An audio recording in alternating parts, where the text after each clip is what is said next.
Hello friends, again welcome back to Chanakya group of economics. So इस session में हम लोग डिस्कस करेंगे MCQs on current economy 2026। Recent जो हमारे सेशंस थे उसमें हम लोगों ने डिस्कस किए थे MCQs on economic survey, MCQs on VB G RAM G act 2025 और एमसीक्यूज ऑन एनएफएचएस रिपोर्ट 6 और उसके बाद कुछ हमने कॉन्सेप्ट भी किए थे। और अब ओवरऑल इकोनॉमी की बात करेंगे इन टर्म्स ऑफ एमसीक्यूज। ठीक है। मार्च में हमने ये सेशन लिया था इंडियन इकोनॉमी करंट मार्च 2026। हालांकि ये मार्च 2026 का है, बट इसमें जो यूजीसी नेट आपका 30 ऑफ जून को एग्जाम है, याद रखिएगा ये वाला सेशन कर लेना, इसी सेशन में से आ जाएगा क्योंकि करंट बजट भी है इसमें, करंट इसमें इकोनॉमिक सर्वे भी है और करंट भी है, क्योंकि 6 महीने का ही वो कवर करता है यूजीसी नेट। और जो ज्यादा लेटेस्ट है, ठीक है, वो भी खैर कवर करना है आपको, बट इसमें से आपका मोस्ट ऑफ द क्वेश्चंस इस सेशन से आपके कवर हो जाएंगे। चलिए आगे बढ़ते हैं। तो हम लोग इसमें डिस्कस करेंगे 40 क्वेश्चंस। तो आप इसमें देखना कि आउट ऑफ 40 क्वेश्चंस आपका लेवल ऑफ प्रिपरेशन कितना है, कि 40 में से आपके कितने आ सकते हैं। ठीक है, तो टारगेट रखेंगे कि 35 तो आए, टारगेट रखेंगे 35 प्लस। अब देखते हैं कितने आते हैं। बाकी जितने भी क्वेश्चंस हैं, ये क्वेश्चंस आपके कुछ इजी हैं, कुछ मॉडरेट हैं और हार्ड बहुत कम है। तो इस सेशन में आपके ये स्कोर आने के चांसेस बहुत ज्यादा हैं। प्लस अगर आपकी तैयारी है तो बढ़िया आएंगे, अगर तैयारी नहीं है तो आपको डिफिकल्ट लगेगा ही लगेगा। चलिए शुरू करते हैं सेशन, और आप अपने जो स्कोर है वो टैली करते रहिएगा कितने आंसर्स आपके सही होते हैं। क्वेश्चन नंबर 1 है, what is the proposed, that means revised. अब ये रिवाइज्ड जितने भी आपके बेस ईयर हैं वो कर लेना, इंपॉर्टेंट है। प्रपोज्ड और revised base year for GDP, हाँ जी याद है आपको, बहुत बेसिक क्वेश्चन है। It is 2022-23। ठीक है, अर्लियर इट वाज 11-12। चलिए नेक्स्ट। क्वेश्चन नंबर 2 भी इससे रिलेटेड है क्योंकि ये मोस्ट इंपॉर्टेंट है, अपकमिंग एग्जाम में आने के चांसेस पूरे पूरे हैं। ये कह रहा है कि which of the following indicators have 2022-23 as a revised base year. किन किन पैरामीटर का इसमें से रिवाइज्ड बेस ईयर 22-23 है। अभी हमने डिस्कस किया था जीडीपी का, बिल्कुल जीडीपी का है। क्या उसके बाद और कौन कौन से, आईआईपी, डब्ल्यूपीआई, सीपीआई, ठीक, 2022-23 किन किन पैरामीटर्स का, किन किन इंडिकेटर्स का बेस ईयर है। जीडीपी का है, बिल्कुल सही है। आईआईपी का भी है, डब्ल्यूपीआई का भी है। पहले इनका 2011-12 था, अब हो गया 2022-23, तीनों का ही। ठीक। एंड व्हाट्स अबाउट सीपीआई, है ना, आप जानते हैं सीपीआई का क्या हुआ एग्जैक्टली, आपको याद भी है। सीपीआई का 2012 था, 2012 से क्या हो गया 2024। ठीक। चलिए, तो यहाँ पे करेक्ट आंसर क्या होना चाहिए, A B C, that one is second. चलिए क्वेश्चन नंबर 3 बजट से पूछ लेते हैं इस बार। Which sector are emphasized in union budget 26-27। हाँ जी, semiconductors, bio pharma Shakti, rare earth and advance manufacturing, animation, visual effect, gamings and comics, AVGC हम लोग जिसको बोलते हैं। कौन कौन सी इसमें से सेक्टर्स थे जिसमें फोकस किया गया था इस बजट में। ठीक है, राइट आंसर की तरफ चलते हैं। अब अपना आंसर भी, ठीक है, अपना आंसर भी आप, ठीक है, माइंड में रखिए, या फिर कोई एक आंसर आपने सेलेक्ट कर लिया होगा। सो इसमें राइट आंसर, सभी राइट आंसर है, that is A B C D, क्योंकि इसमें ये सभी सेक्टर्स, ये सभी चीजें डिस्कस की गई थी बजट 26-27 में।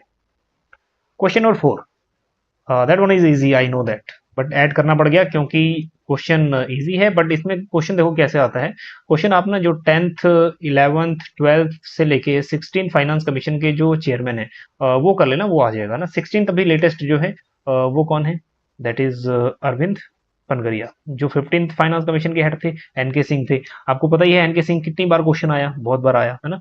सो right answer is B. But main motive इस क्वेश्चन को ऐड करने का ये था कि आप इस सीक्वेंस को जानो। 10 के बाद जितने भी चेयरमैन हैं उनको आप अच्छे से, या कमीशन जो भी हेड है उसका नाम आपको याद होना चाहिए। चलिए क्वेश्चन नंबर 5 की तरफ चलते हैं। Question number 5, which countries are part of European free trade association EPTA. ये इस बार बजट 26-27 में भी ये बोला गया था, या फिर ये 26-27 की बजट में भी था। ठीक है, ईएफटीए कौन कौन सी कंट्रीज में पार्टनर है, ठीक, part of European free trade association. चलिए राइट आंसर की तरफ चलते हैं। स्विट्जरलैंड भी है, नॉर्वे भी है, आइलैंड भी है, और एक लिक्सटीन करके एक कंट्री है वो भी है। तो ये चारों ही कंट्रीज हैं, A B C D answer सही हो जाएगा। चलिए क्वेश्चन नंबर 6, हालांकि ये question that one is most important की लिस्ट में रहता है हमेशा ही, कि फिस्कल डेफिसिट का टारगेट क्या है और फिस्कल डेफिसिट रिवाइज्ड क्या है। हालांकि ये पूछ रहा बजट एस्टिमेट्स, बजट एस्टिमेट्स होगा तो फिस्कल ईयर 27 के लिए होगा। ठीक है, मतलब 2026-2027 वाला सेशन जिसको हम बोलते हैं फिस्कल ईयर 27। चलिए, अब आपको पता है, अगर आपको सिर्फ सीक्वेंस भी पता है ना, आप इजीली आंसर दे पाओगे इसका। सबसे लीडिंग में कौन सा रहता है, लीडिंग में रहता है। अब ये असेंडिंग डिसेंडिंग में भी आ सकता है, इस बात को भी ध्यान रखना। इंडिविजुअल क्वेश्चन भी पूछ सकता है। फिस्कल डेफिसिट सबसे ज्यादा रहता है, तो इसमें ज्यादा सोचने की बात नहीं है। So that is 4.3। और ये question most frequently asked question है, ये बात ध्यान रखना, बहुत बार पूछा गया है इस टाइप के question. Revenue deficit 1.5, primary deficit 0.7 and effective revenue deficit 0.3। ठीक है, तो करेक्ट आंसर हमारा फर्स्ट का that is second, then second का 3। सो हमारा फर्स्ट ऑप्शन सही है। चलिए, तो एक बात ध्यान रखना, एक तो रिवाइज डेटा हो गया और एक बजट एस्टिमेटेड हो गया। ठीक है, दोनों ही इंपॉर्टेंट रहते हैं। चलिए क्वेश्चन नंबर 7। अब क्वेश्चन नंबर 7 कहां से आएगा? Rupees comes rupees goes. I know that कि ये भी इजी है, बट क्या करें, मोस्ट इंपॉर्टेंट की लिस्ट में आ जाता है। लास्ट ईयर्स में आप देखोगे यहाँ से क्वेश्चंस बने ही बने हैं। रुपीज कम्स या फिर मैक्सिमम शेयर ऑफ रुपीज कहाँ से आ रहा है, वो पूछ सकता है क्वेश्चन। देखो, आपको सबको पता ही है, सबसे ज्यादा हम लोग कहाँ से रुपीज अर्न कर रहे हैं? In terms of borrowing. ठीक है, बोरोइंग सबसे ज्यादा आ रहा है। Borrowing other liabilities that is 24%। अगर मैच द लिस्ट 1 लिस्ट 2 है, तो यहाँ पे आपका 99% चांस होना चाहिए कि वो आंसर आपका सही होना चाहिए। ठीक है, अगर आपको एक या दो भी पता है, ठीक है, तब भी आप गेस करके ये आंसर निकाल सकते हो। तो इस टाइप के क्वेश्चन बिल्कुल गलत नहीं होने चाहिए, इस बात का ध्यान रखना। यूजीसी नेट में स्पेशली ये क्वेश्चन पूछते हैं इस टाइप के। चलिए, इनकम टैक्स का जो शेयर है अभी वो आ जाएगा 21%। ठीक है, पहले इनकम टैक्स कॉर्पोरेशन टैक्स से पीछे हुआ करता था, अब कॉर्पोरेशन टैक्स पीछे चला गया, इनकम टैक्स आगे आ गया। कॉर्पोरेशन टैक्स 18% और जीएसटी 15%। ठीक है, सो फर्स्ट का 2, 2 का 1, फर्स्ट का 2, 2 का 1, फर्स्ट का 2, 2 का 1 एंड देन 3 एंड 4। ठीक है, डी ऑप्शन इसमें सही है। तो ये याद रखना, इनका स्क्रीनशॉट ले लेना, ये अपने नोटबुक में अभी तक नोट कर लिया होगा आपने। ठीक है, बोरोइंग सबसे टॉप पे है, फिर इनकम टैक्स, फिर उसके corporation tax 18, GST and then उसके बाद कुछ और भी हैं, ये छोटे छोटे कई बार एग्जाम में पूछ लेता है। यूनियन एक्साइज 6%, कस्टम्स 4%, नॉन डेप्ट कैपिटल रिसिप्ट, हालांकि ये पूछा नहीं गया कभी, 2%। चलिए, अगेन टोटल एक्सपेंडिचर का कितना प्रोपोर्शन कहाँ कहाँ है, हालांकि ये भी इजी क्वेश्चन बन गया क्योंकि ये शेयर आपका लिस्ट 1 लिस्ट 2 है, तो ये आपका आंसर बिल्कुल गलत नहीं होना चाहिए। चलिए, ये आपके ऊपर है, इसका आप कमेंट करिएगा। ठीक है, क्वेश्चन नंबर 8 का ये आपको आना चाहिए क्योंकि बहुत बेसिक क्वेश्चन है। ठीक है, यहां से बस एक से ही आपका आइडिया हो जाएगा, क्योंकि सबसे ज्यादा जो एक्सपेंडिचर का शेयर होता है वो किसमें होता है? पहले इंटरेस्ट पेमेंट था, अब लार्जेस्ट शेयर हो गया है स्टेट शेयर ऑफ टैक्सेस। तो state share of taxes that is 22%। ठीक है, सेकंड, तो हमारे पास आंसर या 1 या फिर 3 में से आएगा। इंटरेस्ट पेमेंट सेकंड नंबर पे है, सो दैट वन इज 1। ठीक, तो हो गया 1, हमारा फर्स्ट वन करेक्ट जा रहा है। अब मेन बात यह है कि ये चीजें आपको पता होनी चाहिए, ये चीज का स्क्रीनशॉट ले लीजिए। अपकमिंग एग्जाम में इंडिविजुअल पूछ सकता है, ठीक है, कि मेजर सब्सिडीज का पोर्शन कितना है, या फिर पूछ सकता है डिफेंस का कितना परसेंट एक्सपेंडिचर का पार्ट है। चलिए, अकॉर्डिंग टू 16 फाइनेंस कमीशन 26 से 31 तक काम करेगा ये, introduced a new criterion for horizontal devolution of taxes. तो ये बहुत इंपॉर्टेंट बनेगा आने वाले एग्जाम्स में। हॉरिजॉन्टल डिवोल्यूशन एक नई डेफिनेशन आ गई है 16 फाइनेंस कमीशन की, तो अपकमिंग एग्जाम में इसको आप बहुत अच्छे से आप कवर कर लीजिएगा। चलिए, तो इसमें क्या क्या कौन सा करेक्ट है, दैट इज वो कौन सा न्यू क्राइटेरिया है इस बार जो ऐड हुआ है। हाँ जी, तैयारी अच्छी है ना, तो आप इजिली आइडेंटिफाई कर पाओगे कि कौन सा वो क्राइटेरिया था। ठीक है, जो इस बार नया इंट्रोड्यूस हुआ था। अगर नहीं पढ़ा है अभी तक तो ये नया क्वेश्चन है बिल्कुल। ठीक है, गलत होने की चांसेस ज्यादा है। चलो, income distance with increase weight of 50%। याद रखना, इनकम अब पहले 45% था, अब हो गया 42.5% वेटेज इनकम को। Contribution to GDP with weight of 10%। हाँ, ये नया इंट्रोड्यूस हुआ है इस बार। ठीक है, ये नया इंट्रोड्यूस हुआ है 10%। हाँ, डेमोग्राफिक परफॉर्मेंस 2011 का जो बेस है पॉपुलेशन का, सो इसके अकॉर्डिंग 17.5। याद रखना, पहले ये 15% था, अब ये बढ़ गया 17.5 हो गया। ठीक, टैक्स एंड फिजिकल एफर्ट्स 2.5 था, अभी अबॉलिश हो गया, ये हट गया है, इसकी जगह क्या आ गया? Contribution to GDP 10% weightage. हाँ जी, तो ये बी ऑप्शन करेक्ट है। ये क्वेश्चन आपका कहीं ना कहीं बन सकता है। देखो, इस बार का जो पैरामीटर है बहुत ही इजी है इसको याद करना। इनकम डिस्टेंस का याद करना बस, इनकम डिस्टेंस 0.25 कम हुआ है, तो ये कितना हो गया? 42.5। और उसके बाद पॉपुलेशन देखना, 2011 वाला जो पॉपुलेशन है ये 15% से 2.5% बढ़ गया। बस सिर्फ यही दो आपको डाटा याद रखना है, 1 एंड 2 याद रखना, आप सिर्फ 1 एंड 2 ये याद रखना है। बाकी तीनों का जो चारों है उनका वेटेज 10-10 है। अब तो मैच 1 लिस्ट 2 लिस्ट 1 लिस्ट 2 ये क्वेश्चन आएगा नहीं यहाँ से, क्योंकि यहाँ 10-10 में देखो, एरिया को 10, उसके बाद demographic performance 10, forest 10, tax efforts हटा दिया, कंट्रीब्यूशन टू जीडीपी नया इंट्रोड्यूस किया 10। हाँ जी, बहुत इजी हो गया ना स्टूडेंट्स के लिए। ठीक है, एक 2.5 कम कर दिया, एक 2.5 बढ़ा दिया, रिमेनिंग 10 10 10, चार चीजें, बस 100 हो गया weightage. Exam point of view से बहुत इजी हो गया याद करना। चलिए फिर एमएसएमई की नई डेफिनेशन आपको याद होगी। इसमें मीडियम एंटरप्राइज के पास मीडियम एंटरप्राइज का क्या क्राइटेरिया है? ठीक है, चलिए अब अपने पास आंसर देखिएगा इसका क्या आंसर हो सकता है, या फिर कमेंट बॉक्स आपका ओपन है, वहां भी आप कमेंट कर सकते हैं। सो इट इज ABCD मीडियम। ठीक है, माइक्रो, उसके बाद स्मॉल, उसके बाद मीडियम एंटरप्राइज। ठीक है, तो ये मीडियम वाला पूछ रहा है, थर्ड कैटेगरी। तो याद रखना जो मल्टीप्लायर है ना, मल्टीप्लायर इफेक्ट है इस बार 4, मतलब जितना भी आपका इन्वेस्टमेंट है, इन्वेस्टमेंट से आपका उतना गुना, ठीक है, 4 गुना ही बढ़ेगा आपका इन्वेस्टमेंट, जितना है 4 गुना बढ़ेगा, उतना टर्नओवर हो जाएगा। देखो 50 गुना 4 200 होता है, तो ये तो हो नहीं सकता। ठीक है, 100 400 ये हो सकता है, 125 500 ये भी हो सकता है, 150 600 ये भी 4 4 गुना बढ़ा है। बट ये दोनों ही गलत है। इन्वेस्टमेंट इसमें है 125 और टर्नओवर है 500 का। ठीक है, in terms of medium enterprise. हाँ जी, ये इंपॉर्टेंट है बहुत। ठीक, अब यहां से देखो सिंपल 2.5 से मल्टीपल 4 10 हो गया टर्नओवर। स्मॉल के लिए 25 इन्वेस्टमेंट लिमिट और 100 करोड़ का टर्नओवर। नेक्स्ट 125 500 है ना, 4 4 गुना मल्टीपल करते रहो। चलिए आगे बढ़ते हैं, एक क्वेश्चन फिर से इसमें से ले रहे हैं। The revised investment limit for micro enterprise is 2.4 crore, क्या सही है? ठीक है, जो इन्वेस्टमेंट लिमिट है माइक्रो के लिए 2.5 है, सही है। Next, revise turnover limit for small enterprise 100 crore है। हाँ जी, टर्नओवर और इन्वेस्टमेंट लिमिट, इसके लिए हमें थोड़ा सोचना पड़ेगा, उस चार्ट को हमें थोड़ा याद करना पड़ेगा, उसके लिए थोड़ा सा आपको पॉज तो चाहिए, 10 सेकंड का 15 सेकंड का। ठीक, और नेक्स्ट कह रहा है revise turnover limit for medium enterprise is 250। अभी तो हमने डिस्कस किया है मीडियम के लिए कितना है टर्नओवर, 500, तो ये दोनों ही करेक्ट है। ठीक है, 1 and 2, third one is not correct. चलिए, तो ये आप इसको अपने माइंड में रखिएगा, नेक्स्ट टाइम कुछ भी क्वेश्चन आए यहाँ से आप इजीली आंसर दे पाओगे। जैसे आपने माइंड में ये वाला रखा है फिजिकल डेफिसिट और प्राइमरी डेफिसिट का डाटा। ठीक है, इसका आंसर दीजिएगा आप, physical deficit and primary deficit percentage of GDP. हाँ जी, तो इसका आंसर क्या होना चाहिए? याद रखना ये क्या है, बजटेड है, दैट मीन्स एस्टिमेटेड है फिजिकल ईयर 27 के लिए। चलिए, तो अभी हमने डिस्कस किया था, राइट आंसर की तरफ चलते हैं। Physical deficit 4.3 and primary deficit 0.7। चलिए next question, question number 13, external debt to GDP ratio of India as on September 25 कितना है? अगर ये देखो, अगर सितंबर की जगह आपको दिसंबर में पूछ लेता है तो भी एज परसेंटेज ऑफ जीडीपी ज्यादा वेरी नहीं करेगा। ठीक है, तो ज्यादा वेरी नहीं करेगा, थोड़ा बहुत ही वेरी करेगा। चलिए, तो राइट आंसर इसमें है 19.2।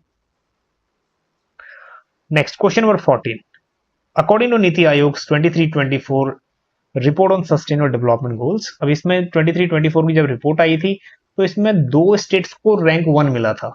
ठीक है, which 2 states emerge as top performers, और उनका स्कोर था 79। ठीक है, कौन कौन से 2 स्टेट थे ये? केरला एंड गुजरात था, तमिलनाडु हिमाचल प्रदेश, केरला उत्तराखंड एंड बिहार एंड झारखंड। जी, क्या था इसका? लाइव कमेंट्स ऑन है, वहां भी आप कमेंट दे सकते हो अपना। ठीक है, चलिए, सो it is Kerala and Uttarakhand जो है राइट आंसर है, और केरला एंड उत्तराखंड 79 स्कोर गया था। चलिए, केरला तो टॉप में रहता था, लेकिन सरप्राइजिंगली उत्तराखंड इस बार काफी बूस्ट किया। चलिए, question number 15, PLI schemes primarily aims to.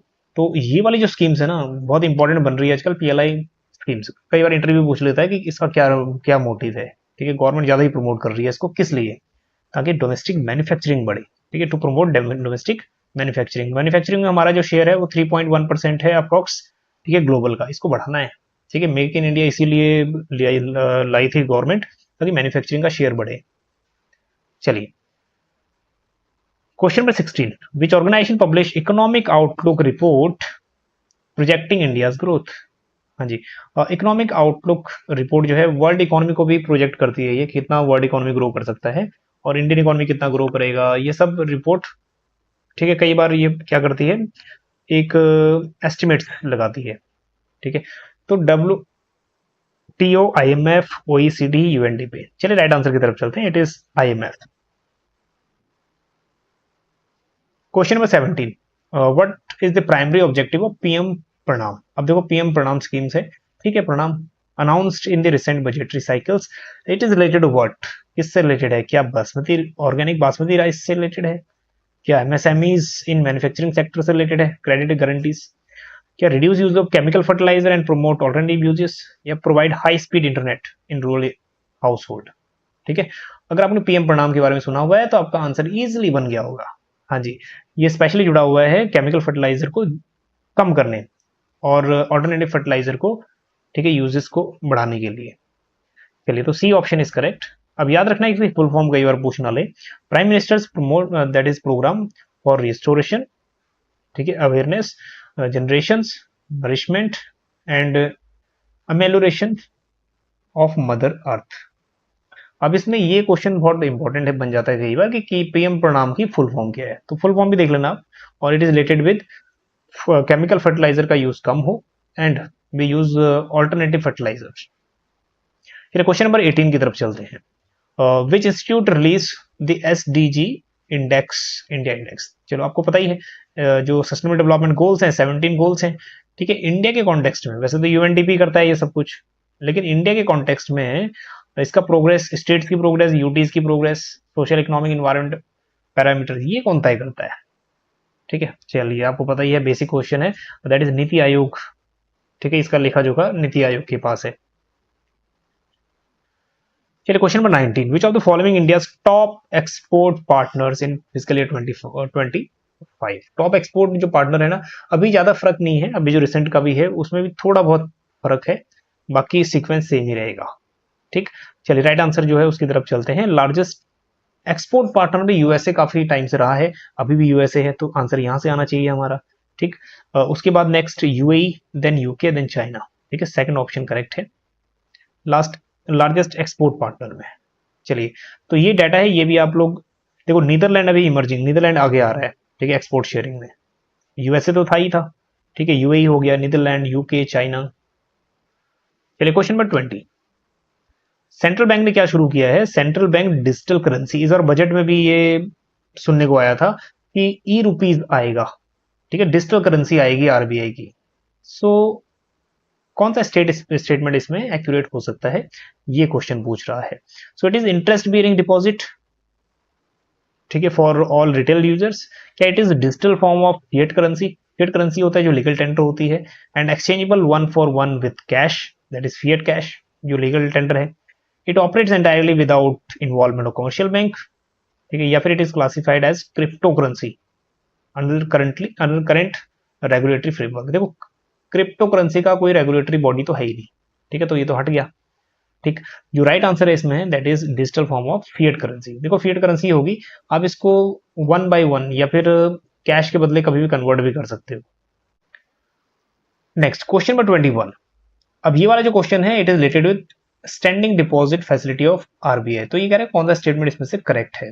याद रखना एसडीएफ जो था ये आरबीआई ने स्टार्ट किया था अप्रैल 2022 में, तब से ये यूज हो रहा है। जब से ये यूज हुआ रिवर्स रेपो रेट तब से यूज नहीं हो रहा, ठीक है, ये 3.35 पे कांस्टेंट है रिवर्स रेपो रेट। आखिर ये करता क्या है? एसडीएफ क्या करता है, जितना भी बैंक के पास पैसा है, जितना ही बैंक के पास पैसा है ये अपने पास बुला लेता है आरबीआई, ठीक है, आरबीआई अपने पास बुला लेगा। बदले में बैंक को क्या देगा? बैंक को कोई भी सिक्योरिटी नहीं देगा। सिक्योरिटी होती है गवर्नमेंट सिक्योरिटीज वगैरह, या फिर कुछ गिरवी रखने के लिए, ठीक, तो ये अनकोलेटरल है, या फिर आपको गिरवी कुछ नहीं रखना पड़ेगा ना। आरबीआई ने जो सरप्लस पैसा था वो तो ले लिया, बदले में कुछ नहीं दिया बैंक को, ठीक है, तो इसको हम बोलते हैं स्टैंडिंग डिपॉजिट फैसिलिटी। ये अनकोलेटरल है, बल्कि अगर आरबीआई भी पैसा गिरवी रखता या फिर कुछ ना कुछ कोलेटरल सिक्योरिटी रखता बैंक के पास, जैसा बैंक आरबीआई रखता है वैसा बैंक भी रखता है, ठीक है, तो ये बन जाता है reverse repo rate. Reverse repo rate में क्या होता है, बैंक लोन दे रहा है आरबीआई को, at the time of inflation क्या होता है, ये जो ऑब्जर्व करना होता है, सरप्लस जो मनी है वो आरबीआई के पास चला जाता है, बट उसके बदले कुछ ना कुछ सिक्योरिटी रखता है बैंकों के पास आरबीआई, ठीक है। ऐसा नहीं है कि आरबीआई को सिक्योरिटी नहीं रखनी पड़ती, रिवर्स रेपो रेट में रखनी पड़ती है, बट आरबीआई 2022 में ही एक लॉ ले आई या फिर एक ऐसा रेट ले आई एसडीएफ, इसके तहत अब कोलेटरल सिक्योरिटी नहीं रखनी पड़ेगी, ठीक है। SDF is an uncollateralized facility used to observe liquidity. अच्छा, ये एसडीएफ का फायदा किसको हुआ? बैंक को कमर्शियल बैंक को या आरबीआई को, थोड़ा ये कमेंट करना, ठीक है, अगर कॉन्सेप्ट समझ आ गया। इसका फायदा आरबीआई को हुआ या फिर कमर्शियल बैंक को। चलिए, तो ये बैंकिंग सिस्टम से जितना भी ऑब्जर्व पैसा है ऑब्जर्व करती है या फिर सोख लेती है, आरबीआई अपने पास रख लेती है, बदले में कुछ नहीं देती। ठीक, चलिए आगे। बदले में that means rate of interest तो मिलता ही है, ठीक है, जितना भी रेपो रेट है उससे थोड़ा सा कम मिलेगा, बल्कि बदले में क्या है कि कोई भी कोलेटरल सिक्योरिटी नहीं रखनी पड़ेगी। चलिए sir, first one is correct. चलिए क्वेश्चन नंबर 22, ये भी इजी है, इसका सेशन हमने पहले लिया था बट क्वेश्चन ऐड कर दिया है, ठीक है, इंपॉर्टेंट है, अपकमिंग एग्जाम में बनेगा क्वेश्चन। वीबीजी रामजी एक्ट में कितने डेज का मिनिमम गारंटी है वेजेस का, ठीक है, रूरल वर्कर्स के लिए? 100 में मनरेगा के तहत था, अब कितना है? 125 डेज। चलिए B option is correct. Next, इससे रिलेटेड एक क्वेश्चन और है, पहले भी हमने डिस्कस किया था। Which category receive 90:10 central state funding pattern? कौन कौन से स्टेट्स को 90:10 में फंडिंग होगी? 90 सेंटर और 10 स्टेट्स, ठीक है। तो इसमें कहा गया है जो नॉर्थ ईस्टर्न स्टेट्स हैं उनके लिए, जो हिमालयन स्टेट्स हैं उनके लिए। हिमालयन स्टेट्स एचपी हो गया, यूके हो गया, जेएंडके हो गया, ये सब, ठीक। चलिए, यूटीज विद लेजिस्लेशन ये इसके अंडर नहीं है, तो ए एंड बी यहाँ पे करेक्ट है, बट इसका भी देख लीजिए आप। 90:10 में है तो ये 3 स्टेट्स हैं, ठीक है, हिमालयन स्टेट्स हो गए और नॉर्थ ईस्टर्न स्टेट्स हो गए।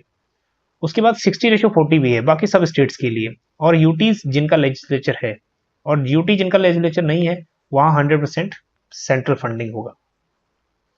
चलिए क्वेश्चन नंबर 24, ये भी इजी है, हालांकि इस टाइप का क्वेश्चन एनएफएचएस 6 का शायद ही बने जून 2026 वाले एग्जाम में, बट दिसंबर 2026 में बनेगा ये, ठीक है, यूजीसी में। चलिए एनएफएचएस 6 के अकॉर्डिंग ये कह रहा है कि 12 to 23 months received the rotavirus vaccine, कितने परसेंट चिल्ड्रन को रोटावायरस वैक्सीन की डोज लगी, ठीक है, गवर्नमेंट के एनएफएचएस 6 डेटा से, तो 85.4%, ठीक। Next question number 25, which percentage of institutional birth NFHS 6 के अकॉर्डिंग कितना हो गया है? So institutional birth into institutional deliveries कितने परसेंट हो गई हैं? राइट आंसर की तरफ चलते हैं, दैट इज 90.6% हो गया है। चलिए एक क्वेश्चन और है, match the list 1 with list 2, इसमें डाटा बेस्ड है और एनएफएचएस 6 का डाटा है ये। चलिए इसको आप मैच करिए तब तक, ठीक है। इंस्टीट्यूशनल डिलीवरीज अभी हमने डिस्कस की हैं, that is 90.6। Stunting among children under 5, stunting क्या होता है? बोनापन। अभी भी देखो 1/3, फिर भी 30% बच्चे तक तो क्या हो रहे हैं? बोनापन हो रहे हैं, शारीरिक विकास नहीं हो पा रहा उनका। 29.3 और contraceptive prevalence rate that is family planning, ये 69.1। Women having saving bank account 90.6, ठीक है। तो फर्स्ट का हमारे पास हो गया दैट इज 89.0, हाँ, तो ये थर्ड हो गया है ना। तो फर्स्ट का हो गया फोर्थ, तो फोर्थ तो एक ही में है और 2 में है, फर्स्ट एंड 3 में। एंड सेकंड का हो गया हमारे पास स्टंटिंग 29 सेकंड, ठीक है, तो फर्स्ट ऑप्शन करेक्ट है। चलिए बाकी आप एक बार डाटा भी देख लीजिए, ये डाटा अपकमिंग एग्जाम्स में काम आएगा आपका, ठीक। इकोनॉमिक सर्वे बेसिक क्वेश्चन है। इकोनॉमिक सर्वे के according what is India's projected real GDP growth for physical year 27? Economic survey क्या करता है ना, रेंज देता है कि यहां से लेके यहां तक इकोनॉमी की ग्रोथ हो सकती है, जीडीपी की ग्रोथ हो सकती है। तो इस बार जो रेंज है वो क्या है? That is 6.8 to 7.2। Next, as of 2026, ठीक है, यूज कर लीजिए word June 2026, world trade organization has कितने मेंबर्स हैं डब्ल्यूटीओ के पास, ठीक। ये भी इंपॉर्टेंट क्वेश्चन है, कई बार बन जाता है, पीजीटी लेवल पे ज्यादा बनता है इस टाइप का क्वेश्चन, ठीक है। डब्ल्यूटीओ के करंट मेंबर्स कितने हैं? राइट आंसर की तरफ चलते हैं, दैट इज 166 करेंटली। अब कई बार क्वेश्चन आ जाता है which one is 166th member of WTO, उसी का ये क्वेश्चन है कि 166th जो कंट्री है वो कौन सी है, ठीक है।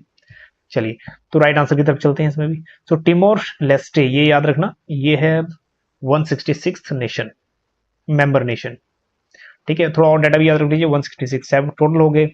165th जो था वो कोमोरोस था, टिमोर लेस्टे ये हो गया 166। जिनेवा स्विट्जरलैंड में इसकी हेडक्वार्टर है, ठीक है। अच्छा ये नगोजी ओकोंजो इविलो इविला, ये बहुत काफी टाइम से इसके क्या है, डायरेक्टर जनरल। चलिए 98% जो है ग्लोबल ट्रेड का वो WTO मेंबर से ही होके जाता है।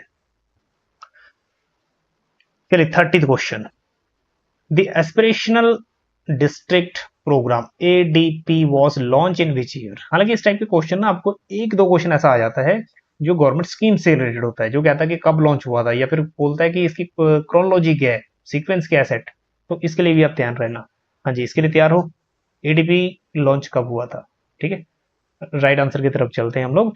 2018 में ये स्कीम आई थी। इसके अंतर्गत 112 डिस्ट्रिक्ट्स कवर हुए थे, ठीक है, एस्पिरेशनल डिस्ट्रिक्ट प्रोग्राम। चलिए क्वेश्चन नंबर 31, इसमें कह रहा है विच of the following index is not published by NITI Aayog. अच्छा, नीति आयोग की पब्लिकेशन होगी और साथ साथ RBI की पब्लिकेशन होगी, इस पर थोड़ा ध्यान देना आप, ठीक है। यहां से कई बार क्वेश्चन बन जाता है, हाँ, स्पेशली UGC नेट के लिए। नेक्स्ट, SDG इंडिया पब्लिश करता है NITI Aayog. Composite water management index, ये भी। ईज ऑफ डूइंग बिजनेस, ये नहीं करता। हाँ जी, तो नहीं करता तो कमेंट करना कि कौन करता है ease of doing business publish. हालांकि 2021 में इंडिया की जो रैंकिंग थी 63rd थी समथिंग, उसके बाद इसकी रैंकिंग आई नहीं। चलिए India that is India innovation index, ये भी नीति आयोग। तो बच गया ईज ऑफ डूइंग बिजनेस, इसको कौन करता है, वर्ल्ड बैंक पब्लिश करता है। चलिए 32, how many WTO members agree to. अच्छा, एक बात ये ध्यान रखना, अभी 2026 में क्या हुआ, कुछ वोटिंग वगैरह हुई, इसमें बेसलाइन डिजिटल ट्रेड रूल, इसके बारे में वोटिंग होनी थी। एग्री तो कितने के नेशन एग्री हुए इसमें, बेसलाइन डिजिटल ट्रेड रूल्स, इसमें एग्री हुए 66 नेशंस।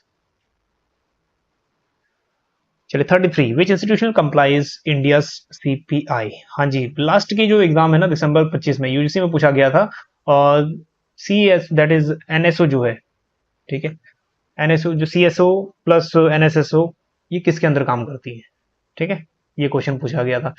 अब क्वेश्चन एक ये है कि CPI का डाटा जो है वो कौन सा इंस्टीट्यूट कंपाइल करता है, ठीक है। याद रखना CSO और NSO, इन CSO प्लस NSSO, इन दोनों के प्लस करके बनता है NSO, ठीक है।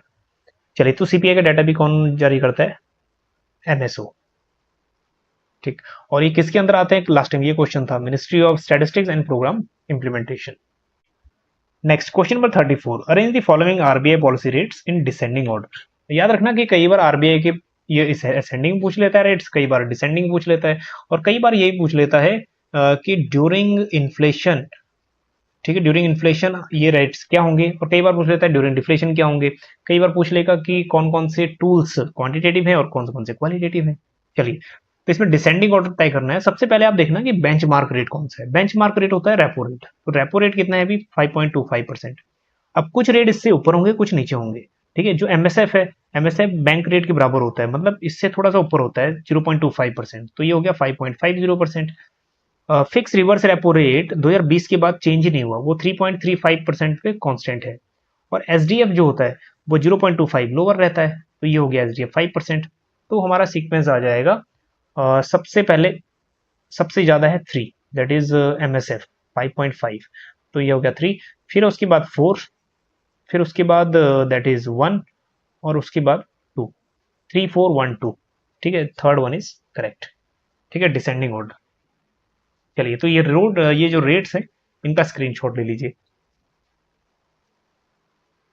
चलिए, साथ में CRR जो है वो 3% है, और जो SLR है वो 18% है। Next question number 35, India rank, कुछ एक दो क्वेश्चन इसमें से रैंकिंग के भी हैं। India rank in the world competitiveness index 25। Competitive index में हमारा क्या रैंकिंग है, ये क्वेश्चन है, ठीक है। चलिए, तो इंडिया का जो रैंकिंग है दैट इज 41वां रैंक। चलिए, again match list 1 with list 2। ये बहुत इजी क्वेश्चन है, इसका आंसर आप फटक से दे दोगे। HDI 2025 की रैंकिंग आपको पता ही है कितनी है, 130। हाँ जी, व्हाट्स अबाउट नेक्स्ट। अब इनका आंसर क्या होगा ये कमेंट दीजिए, क्योंकि आंसर्स में ऑप्शन में 2 2 2, ठीक है, एक गलत है, बाकी तीनों में से एक हो सकता है। देखो, इनोवेशन इंडेक्स अब भी हमने डिस्कस किया था, just innovation index, global innovation index, और ये कॉम्पिटिटिव इंडेक्स है, सॉरी। चलिए, तो इनोवेशन इंडेक्स में जो रैंक है वो है 38th। और वर्ल्ड हैप्पीनेस रिपोर्ट जो है उसमें हैप्पीनेस में हम लोग थोड़ा पीछे ही हैं।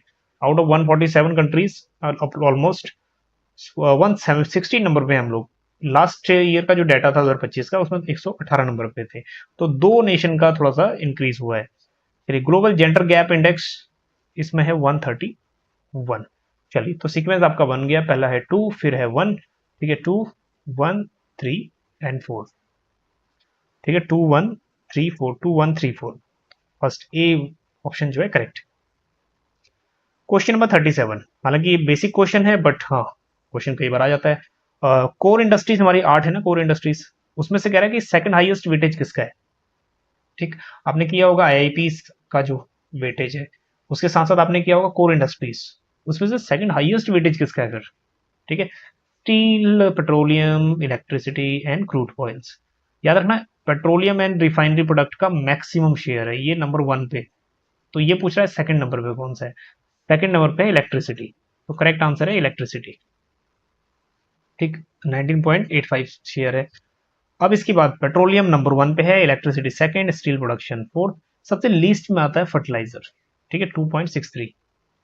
Next question number 38, arrange the following countries according to HDI rank, best to worst. जो बेस्ट कंट्री है उसको अपने पहले लगाना है। तो अगर इस टाइप का क्वेश्चन आता भी है तो सबसे पहले हमें क्या करना है, बेस्ट कंट्री चूज करनी है। हाँ जी, और बेस्ट देखो श्रीलंका और चाइना ये आगे रहते हैं। ठीक, तो श्रीलंका अभी 75th है, तो दैट इज चाइना 175th है, तो श्रीलंका 78th है एचडीआई में। भूटान 127, हाँ जी, इंडिया उससे भी पीछे 130, तो सबसे पीछे आ गया फोर्थ पे। दैट इज फर्स्ट वाला जो है ना सबसे पीछे रहेगा, दैट इज ये वाला आंसर आएगा हमारा। और फर्स्ट पे कौन सा है, चाइना, तो D option is correct. Next question number 39, अब ये क्वेश्चन काफी इंपॉर्टेंट है क्योंकि 17 जो सस्टेनेबल डेवलपमेंट गोल्स हैं उनमें से क्वेश्चन कई बार पूछ लेता है। देखो एसडीजी 1, 5, 8 और 13 को कह रहे हैं। अगर आपको एक या दो की भी पता है तो आपका सीक्वेंस ये बन जाएगा आंसर्स। ठीक है, चलिए तो सबसे इजी जो आइडेंटिफाई करना है वो है एसडीजी 1। एसडीजी 1 क्या कहता है कि आप भैया गरीब नहीं होना चाहिए। अगर गरीब नहीं हो तो आप आगे सर्वाइव कर सकते हो। देखो गरीब नहीं होगे तो आप हंगरी भी नहीं रहोगे, नो हंगर।